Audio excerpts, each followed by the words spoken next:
Cilvēki bieži vien saklausās un domā, ka viņiem šeit atnāks pie zobārsta un viņiem nopulēs emāli un visu kaut ko tur, un tad viņiem paliks zobi traki jūtīgi.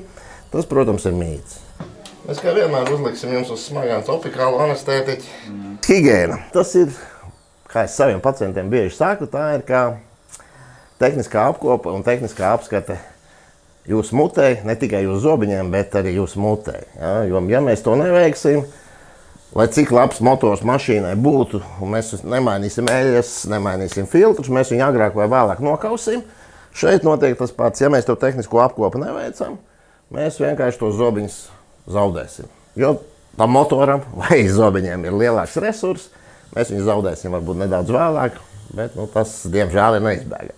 Protams, procedūra nav pati patīkamāka. Un jo mēs viņu regulārāk taisam, jo viņi ir humānāki un cilvēkiem tas mazāku diskomfortu sagādā. Ja? Jo, kā es stāstīju, lielākā daļa zobakmens ir smagana kabatā, un mums nepietiek tikai nogriezt to aizbergu redzamo daļu, mums ir jāiztīra kārtīgi tās smagana kabatas, lai tā procedūra būtu pilnvērtīga un kaut cik iedzīga. Ja? Daudz cilvēku uzskata, viņš atnāks pie higienista, viņam vienkārši papulēs zobus, un ar to arī viss tas beigsies. Ja? Nē, tas ir daudz nopietnāk.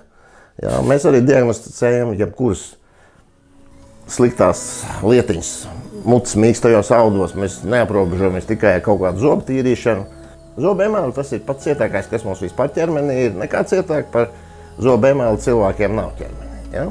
Bet tad, kad mēs zaudējam gan to alveolas kaulu, gan un līdz ar to atkailnās saknes daļas, tās ir stipri mīkstākas. Ja viņas nebojājās, viņas ar laiku tīri mehāniski tiek izdeldēts, parādās tāda tā kā padziļinājuma, tā kā bedrītes pie zobu kakliņiem, un to arī mēs izvērtējam. Vai viņas ir jāpārklāj ar kaut ko, ir speciāls lakas, ir speciāli gēli, ar ko mēs varam palīdzēt. Un ja mēs ejam uz sporta zāli, dzeram visādas vitamīnas un uztur bagātinātājus un visādi mēģinām savu dzīvi paildzināt, savu ķermeni trenēt, tad mums jātrenē un jāuztur uz labā stāvoklī arī savu zobiņu.